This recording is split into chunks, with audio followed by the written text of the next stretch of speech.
안녕하십니까. 저는 여러분과 함께 계량경제학을 같이 공부하게 될 김재현이라고 합니다.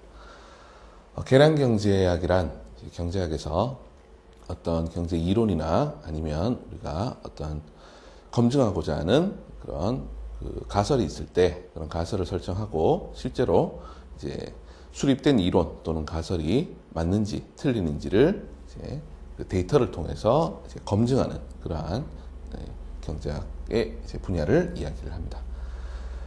그래서 이제 첫 번째 말씀드릴 부분은 일단 계량경제학 기초에 대해서 말씀을 드리겠습니다.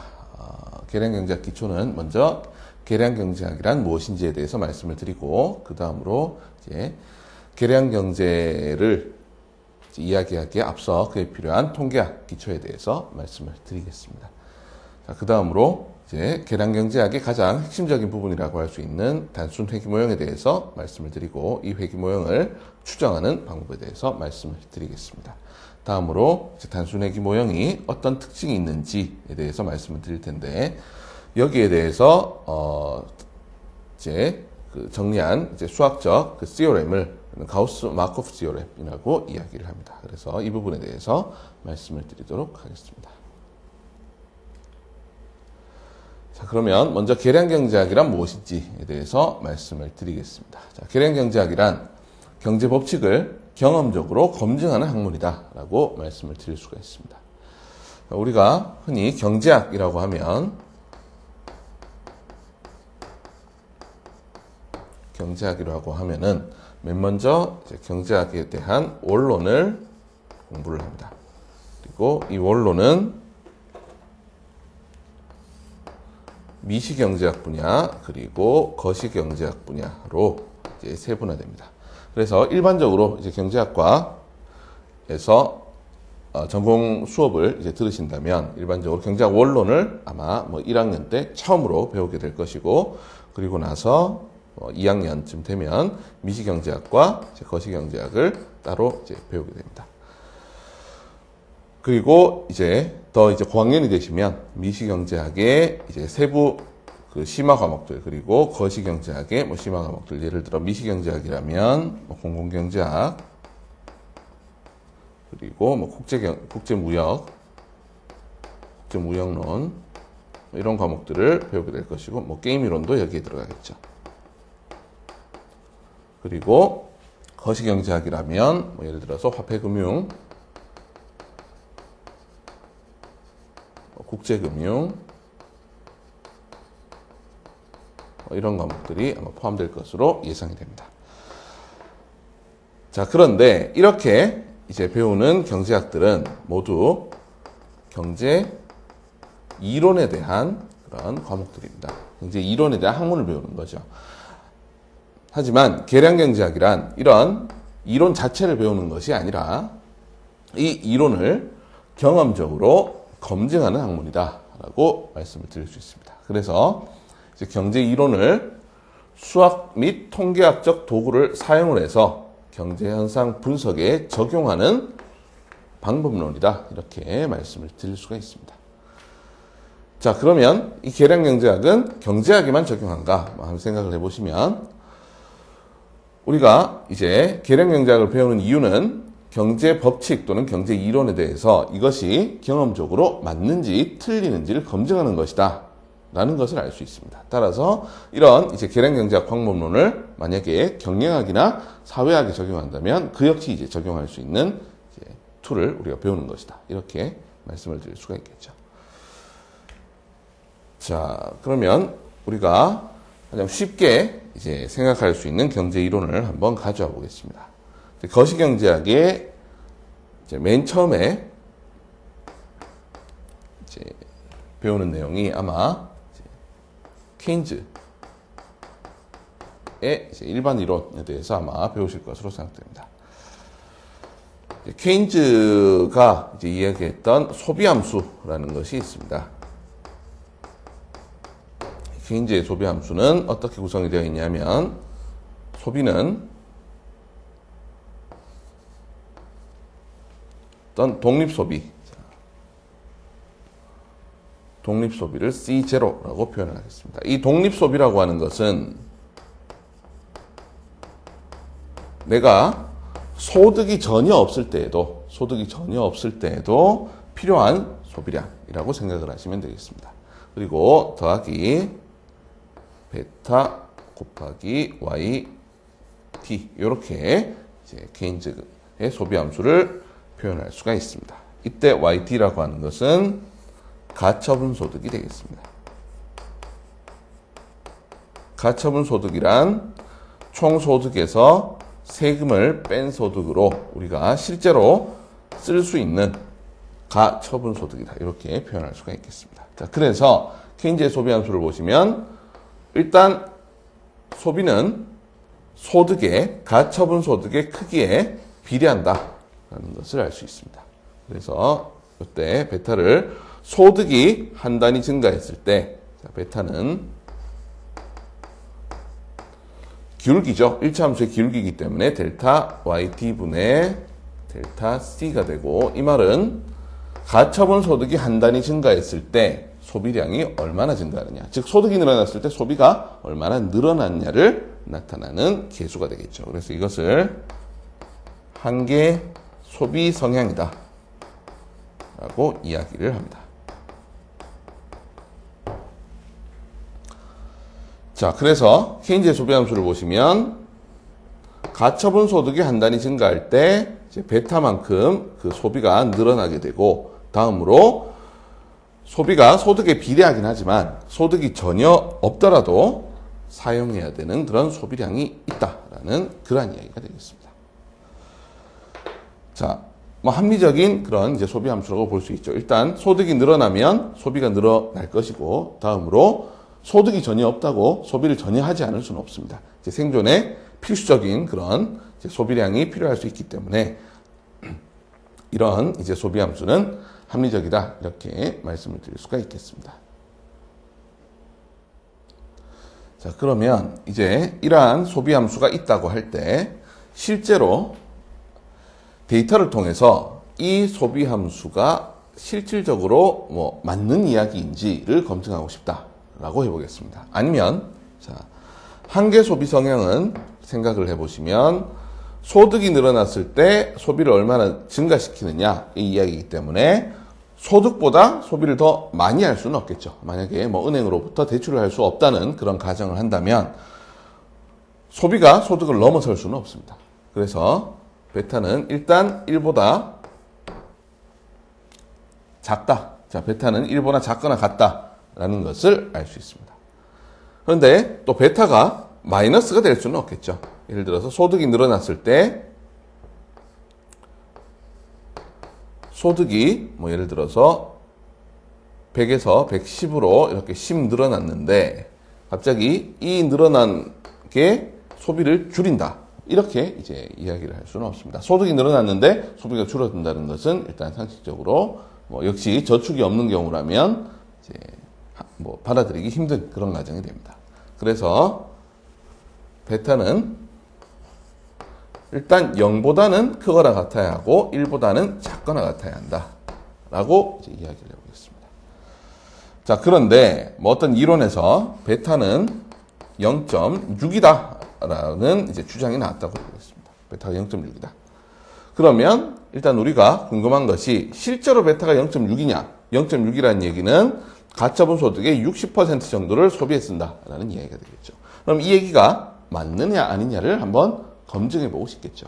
또는 이제 베타에 대한 뭐 특별한 이론이 없을 때 소비 함수는 이렇게 주어졌다라고 한다면 우리가 실제로 베타가 얼마인가 라는 것도 궁금할 수가 있습니다.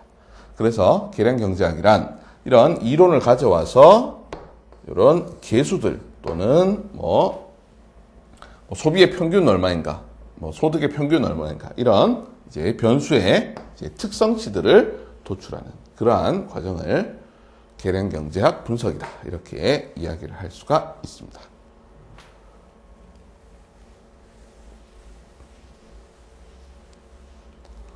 자, 그러면 계량 경제학을 이제 분석하는 그 순서 체계에 대해서 말씀을 드리겠습니다. 먼저 첫 번째는 이론 또는 가설의 설정이 되겠습니다. 뭐 방금 소비함수 예에서 예로 들어본다면, 자, 우리가 2015년에 전 국민의 소비 행태가 어떻게 되는지 궁금하다라고 해보겠습니다. 그러면 일단 소비 행태를 우리가 관찰을 해야 되기 때문에 전 국민의 소비 함수를 설정을 해야 합니다. 자, 그러면 소비 함수를 우리가 C는 독립소비 더하기 베타 곱하기 YT라는 이런 케인즈 소비 함수를 이제 설정을 했다라고 하겠습니다. 자, 우리나라 국민의 소비는 아마도 이러한 이제 틀을 따를 것이다 라고 이제 설정을 하는 거죠. 그래서 이제 이론을 설정하거나 또는 가설을 설정하는 경우가 되겠습니다. 뭐 가설을 설정하는 경우라면 가설을 예를 들어서 베타는 약 0.8 또는 뭐 이렇게 0.8보다 클 것이다. 이렇게 가설을 설정할 수도 있겠죠. 이제 모형이 될 것이고 이론이 될 것이고 이거는 이제 뭐 가설이 되겠습니다. 자, 그러면 이렇게 이론 또는 가설을 설정을 했으면 자료를 수집을 해야겠죠.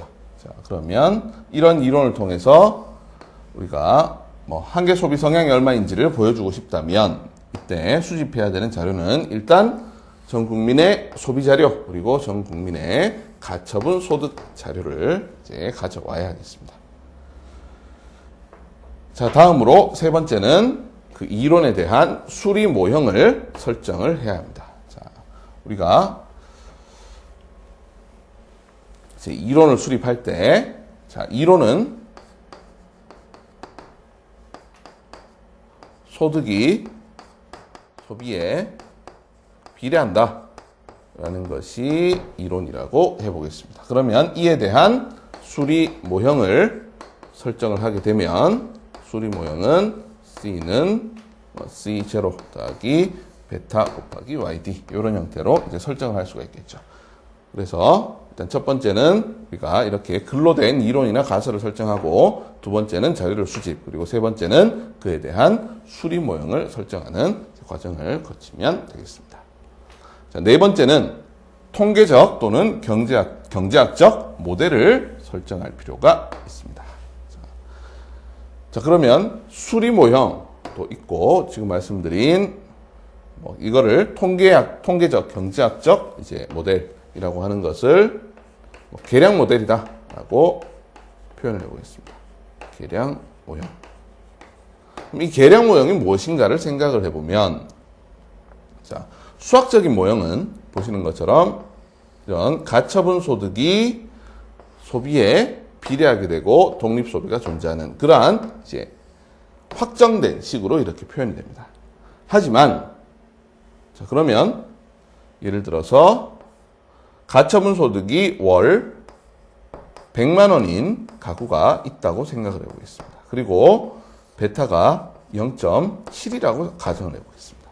그러면 모든 가구의 소비가 자, 가처분 소득이 100만 원인 모든 가구의 소비가 70만 원이 된다라는 이야기인데 실제로 모든 가처분 소득이 100만 원인 그 가구들의 소비가 70만 원일 것이냐라고 해보면 그렇지는 않겠죠. 뭐 예를 들어서 68만 원인 가구도 있을 것이고 72만 원인 가구도 있을 것이고 80만 원인 가구도 있을 것이고 다양한 가구들이 있겠죠. 하지만 이 수리 모형이 만약에 맞다면 정확하게 가처분 소득이 100만 원인 가구의 소득이 70만 원인 것이 아니라 70만 원 언저리에서 이렇게 자료들이 분포가 되어 있을 가능성이 높습니다.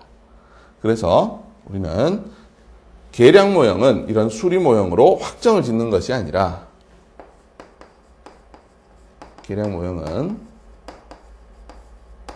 어느 정도 이거를 종속 변수라고 표현을 하고 이거를 독립 변수라고 표현을 하죠.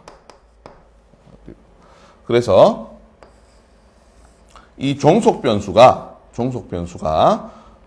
어떤 독립 변수에 의해서 확정되는 모형이 아니라 어느 정도 이제 벗어나는 오차를 허용해주는 모형을 우리는 계량 모형이다 라고 이야기를 합니다. 그래서 계량 모형은 ci는 c0 더하기 베타 y di 더하기 입실론 i라는 어떤 오차항을 설정을 해 주게 되는 모형을 우리는 계량 모형이다 또는 통계 모형이다 라고 이야기를 합니다. 자, 그러면 이거를 수리 모형과 계량 모형의 차이를 한번 그래프를 통해서 나타내 보자면,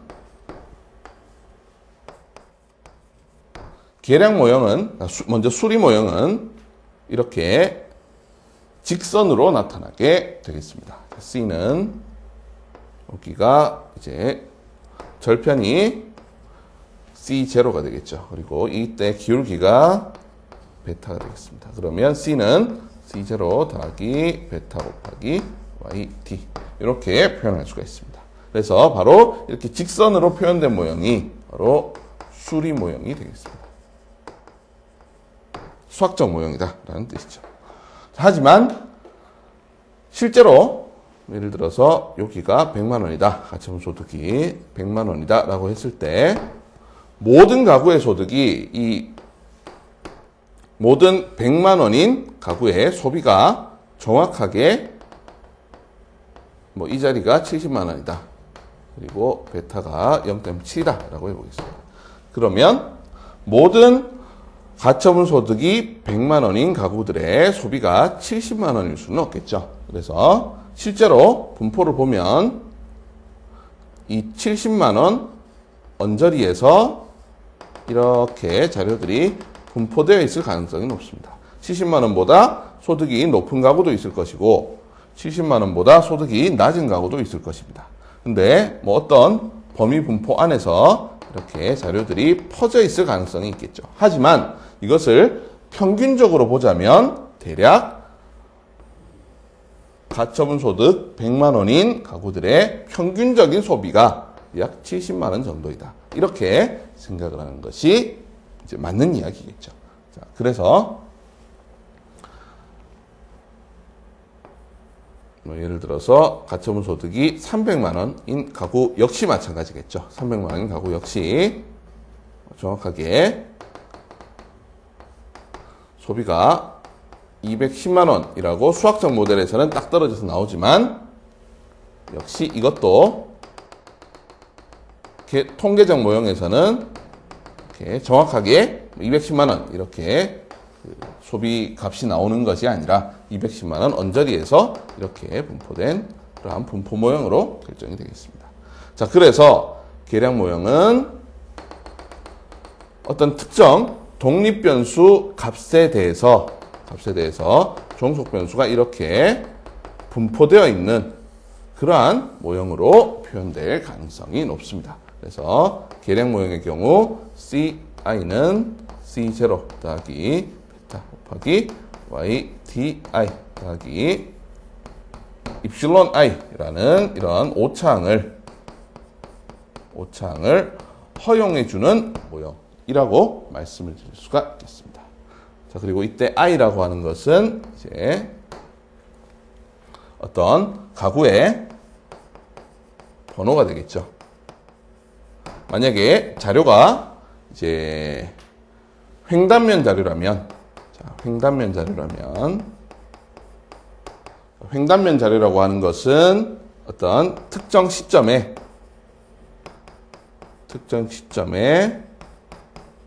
여러 개체에 대한 자료를 횡단면 자료라고 이야기를 합니다. 그리고 시간에 따른 자료는 이제 시계열 자료라고 이야기를 합니다. 시계열 자료는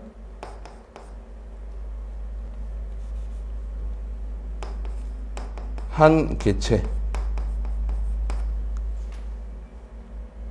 또는 복수 개체의 시간 변화에 다른 자료 이렇게 표현할 수가 있겠습니다. 자, 그래서 만약에 뭐 횡단면 자료라면 이 i는 이제 가구 번호가 될 것이고, 만약에 시계열 자료라면 시간 번호가 되겠죠.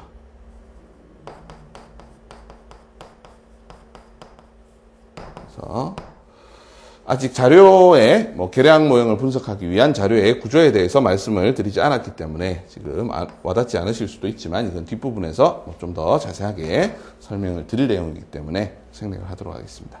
자, 그래서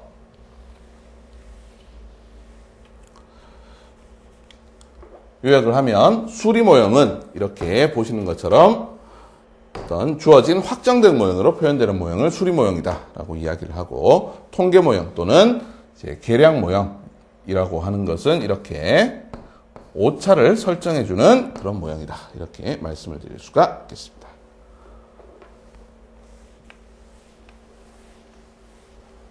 자, 다음으로 이제 계량 모형이 이렇게 ci는 c0 더하기 베타 곱하기 yd i 더하기 이프실론 i 이렇게 설정이 되었다면, 이때 다음 절차는 바로 이 모수를 추정하는 것이다, 이렇게 말씀을 드릴 수가 있겠습니다.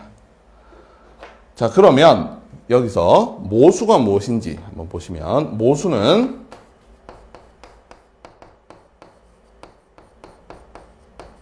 모집단의 특성치를 이야기를 합니다. 모집단이라고 하는 것은 우리가 지금 이 계량 모형을 통해서 분석을 하고자 하는 것이 가구의 소득이 소비에 얼마나 영향을 미치느냐라는 것을 이제 보고 싶다라고 하겠습니다. 자, 그러면 우리가 지금 관찰할 수 있는 것은 바로 가구의 소득과 소비가 되겠습니다. 자, 그러면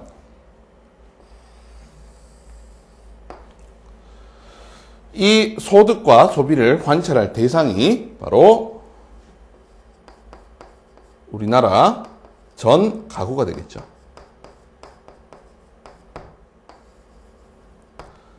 자, 이런 분석을 할 때 가장 좋은 것은 우리나라 전 가구의 자료를 모두 다 가져오는 것이 가장 좋습니다.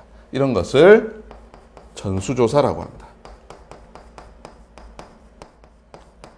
즉, 전체 수를 조사해서 자료를 가져온다는 얘기죠. 하지만 이런 전체를 조사하는 것은 시간과 비용도 너무 많이 이제 들고, 예를 들어서 시간도 굉장히 오래 걸리겠죠. 굉장히 오래 걸리기 때문에 우리나라 전 가구에 대한 소득과 소비를 조사하고 싶다 하더라도 이것을 1년에 한 번 하기도 굉장히 어렵습니다. 그래서 일반적으로는 전수조사는 약 5년에 한 번 이렇게 조사를 하게 되죠. 자, 그래서 우리나라 전 가구에 대한 조사는 굉장히 어렵습니다. 그래서 어떻게 조사를 하냐 하면, 전 가구 안에서 일부를 표본으로 뽑아오게 됩니다. 그래서 그 일부 가구에 대한 조사를 실시를 하는 것을 표본조사라고 이야기를 합니다. 이때 우리가 분석하고자 하는 대상 전체를 바로 모집단이라고 이야기를 합니다. 그리고 이 모집단을 대표하는 어떤 일부를 추출한 것을 표본집단이라고 이야기를 합니다.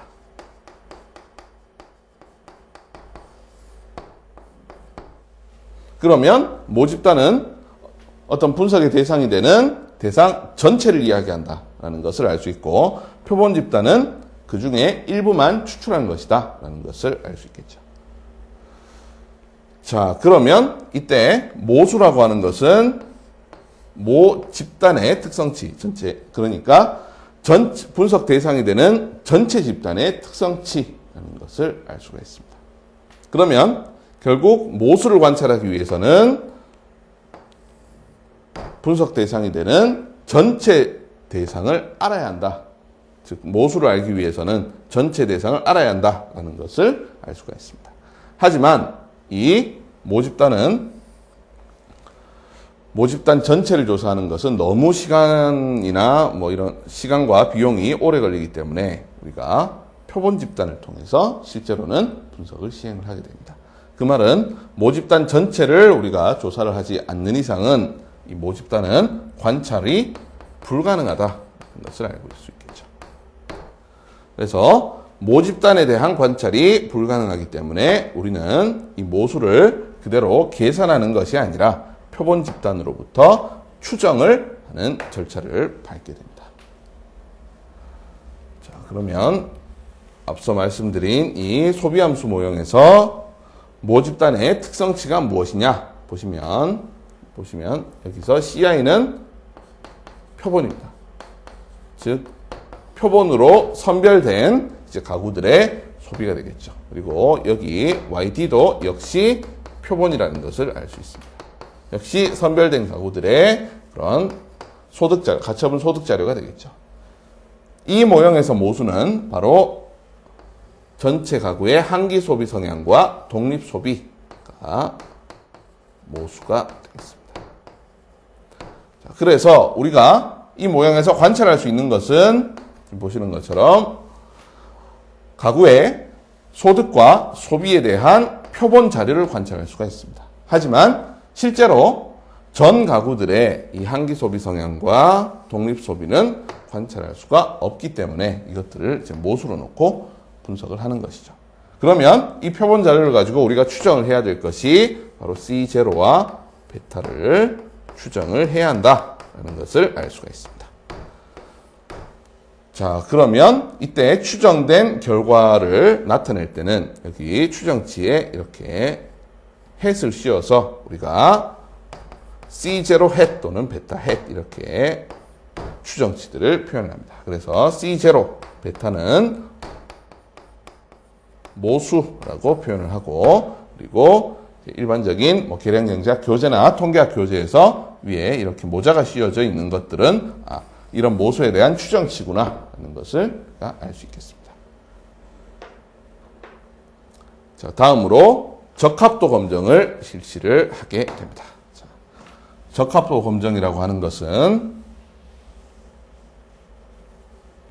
여기 보시는 이러한 이제 계량 모형에서 C0와 베타를 계산을 했더니 C0 햇은 2.4 그리고 단위 100만원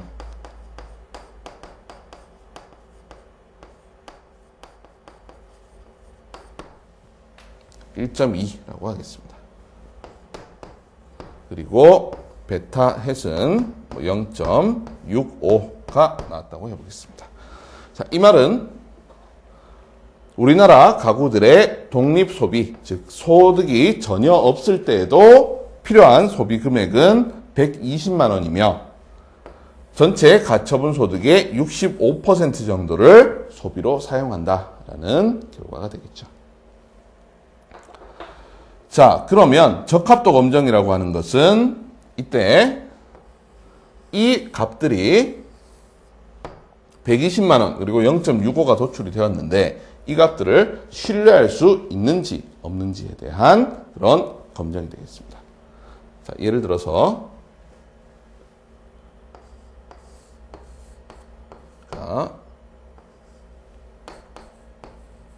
이 계량 모형을 검정을 하기 위해서 자료들을 가져왔다고 해보겠습니다.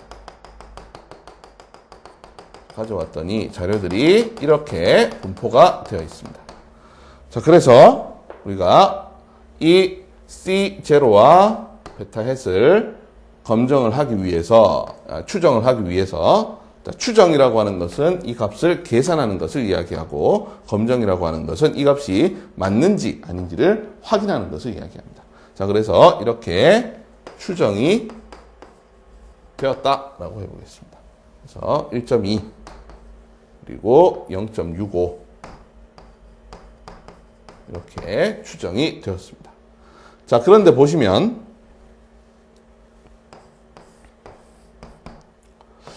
하나의 케이스를 더 들어보면 자료를 가져왔더니 이렇게 자료가 모아졌다라고 해보겠습니다. 그래서 이것도 추정을 했더니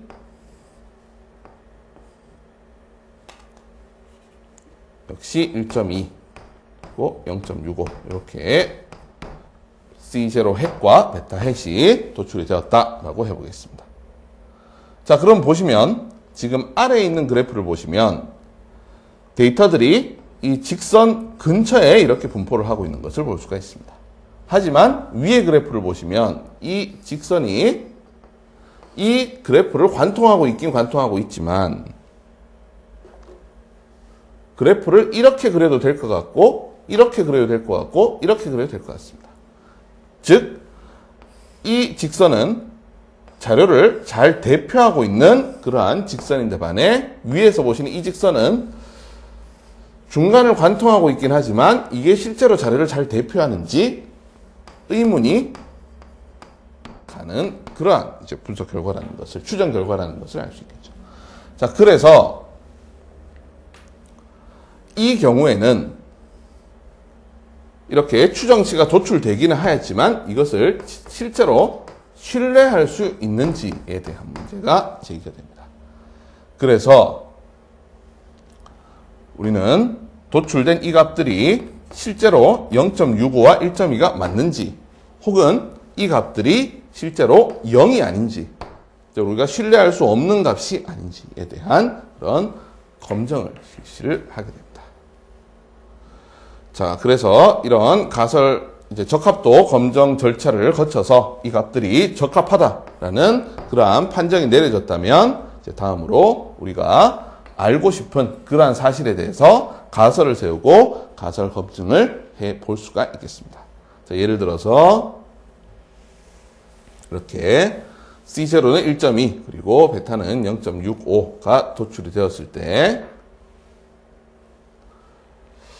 혹시 베타 햇이 0.65가 아니라 내가 생각할 때는 약 0.4인 것 같은데 0.4가 맞는지 아닌지 이런 것들을 검증을 해 볼 수가 있겠습니다. 또는 자, 계량 모델을 이번에는 이렇게 케인즈의 소비 함수처럼 소비는 가처분 소득의 함수인 것만이 아니라 알파 곱하기 어떤 금리, 즉 어떤 가구가 돈을 벌고 나면 이제 소비만 하는 것이 아니라 저축도 하게 되겠죠. 그런데 저축을 하려면 이 이자율에 따라서 영향을 받게 됩니다. 따라서 소비가 이자율, 즉 금리에도 영향을 받는다라는 이러한 모형을 설정했다라고 해보겠습니다. 그래서 이제 C0 햇을 추정을 해보았더니 뭐 1.0이 도출이 되었고 베타 햇은 즉 한계 소비 성향은 0.5가 도출이 되었고 알파 햇은 뭐 0.1이 도출이 되었다라고 해보겠습니다. 자, 이때 이제 추정한 값들은 이렇게 도출이 되었는데 베타 햇과 알파 햇을 더하면 이제 어떤 연구자가 내가 생각할 때는 이 두 개를 더하면 0.7이 되어야 할 것 같은데 실제로 이 두 개를 더하면 약 0.7이 되는지 되지 않는지 또는 이 두 개를 더했을 때 이게 1보다 작아야 할 것 같은데 이게 실제로 1보다 작은지 아닌지 이런 이제 모형 안에서 여러 가지 이제 경제학적인 시사점을 도출할 수 있는 여러 가지 가설을 세우고 그것들을 검증을 할 수가 있겠습니다. 자, 다음으로 이런 가설 검증이 끝나면 이제 마지막으로 할 수 있는 것이 바로 종속 변수에 대한 예측을 할 수가 있습니다. 자, 그러면 이런 이제 모형을 이렇게 설정한 수리적 모형을 이제 계량 모형으로 이렇게 바꿔준 다음에 C0 햇 그리고 베타 햇 그리고 알파 햇을 추정을 했다라고 해보겠습니다. 그랬더니 C0는 0.8에서 80만원 그리고 베타 햇은 0.4 그리고 알파 햇은 0.2 이렇게 도출이 되었다라고 해보겠습니다. 자, 그러면 만약에 가처분 소득이 200만 원이고 이 가구가 직면하는 이제 예금 금리가 3%인 그런 가구가 있다라고 해보겠습니다. 그러면 우리가 추정한 이 식에다가 독립변수를 이렇게 넣어주게 되면 이때 우리가 이 가구의 소비가 대략 얼마나 될 것이다 라는 것을 예측을 해볼 수가 있겠죠. 자, 그래서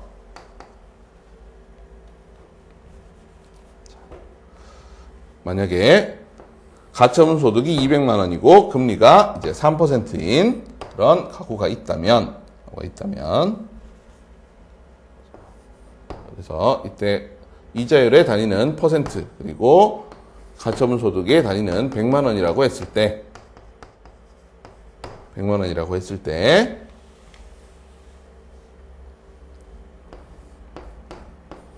0.8 더하기 0.4 곱하기 200만 원 더하기 0.2 곱하기 3%를 하게 되면 우리가 이 가처분 소득이 200만 원이고 예금금리를 3%로 이제 예금을 하고 있는 가구의 소비량을 예측을 해볼 수가 있습니다. 계산을 해보면 0.8 더하기